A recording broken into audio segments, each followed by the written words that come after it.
My name's Octeel. I'm from Pittsburgh, Pennsylvania, and I'm a pretty chill guy. That's my intro.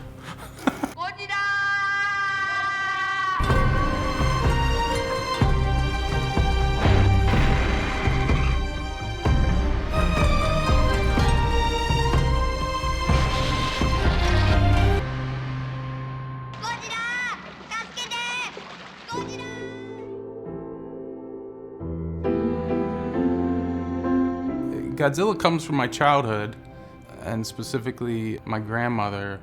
She bought me my first Godzilla film on VHS, Godzilla vs. the Sea Monster. One of the only Godzilla films you could get.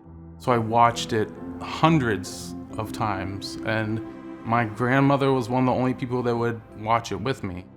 Even to this day, when I see Godzilla, I think of my grandmother. I think those relationships that you form through something that you love. You know, that's why we collect.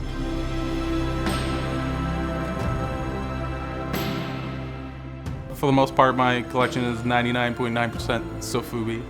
I want to see a wall of nothing but color. I want it popping off a shelf. That's what I gravitate towards. I want them in every room of my house. They feel like toys, but they also feel like art. I want to wake up and have that thing put a smile on my face. The joy of being a kid again. That's my standard Sofubi. My tattoos are influenced by the toys that I collect. You know, and I remember people telling me, why are you drawing Godzilla? Nobody is gonna get that tattooed. It was almost overnight. I was doing kaiju tattoos exclusively. I started referencing Sofubi because the proportions made sense. They had to figure out how to take a 300-foot monster and make it look good as an 8-inch toy and have it be readable. I'm just trying to do the same thing when I design a tattoo.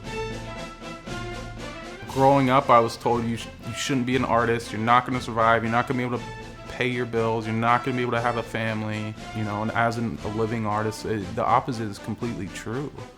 I can do things that nobody else will ever do. I have the ability to create anything from nothing. I could take a $3 pack of pencils and I can turn it into a drawing and sell it for $300, you know, that's magic. If I could redesign the whole world, I would redesign the whole world. Like, I'm inspired to design everything in the elements around me. Tattooing is an amazing medium, but to tell myself as a kid, like, hey, you're gonna grow up and someday you're gonna be making toys of your favorite monster. I mean, that's the dream. You know, I asked my daughters, you know, what do you think about this design? What do you think about this design? They were like, ice cream, yeah, amazing. Like, what kid doesn't want to eat ice cream? And that's how Kaiju Cream was born. You know, it came from Tattoo Flash. It's been tattooed on somebody, and then, you know, it turned into a toy.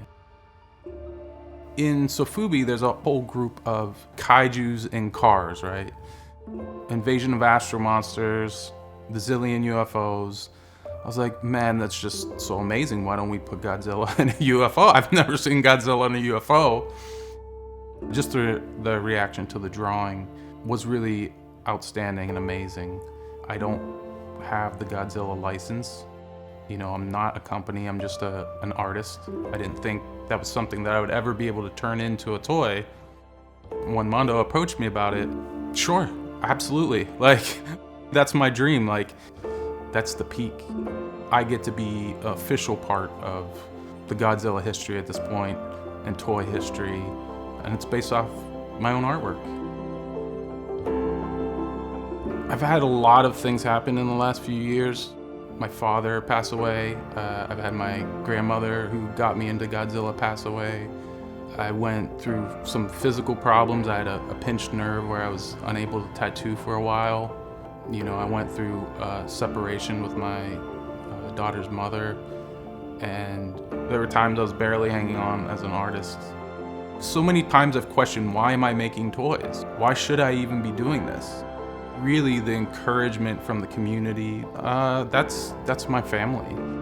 It's those relationships and those friendships, the passion for the things that we love, the family of it all that keeps me doing the things that I'm doing. I'm not Superman. Like, I'm not gonna save the world. But like, if I can bring other people a little bit of joy through what I'm doing, like that's amazing. That's an amazing feeling.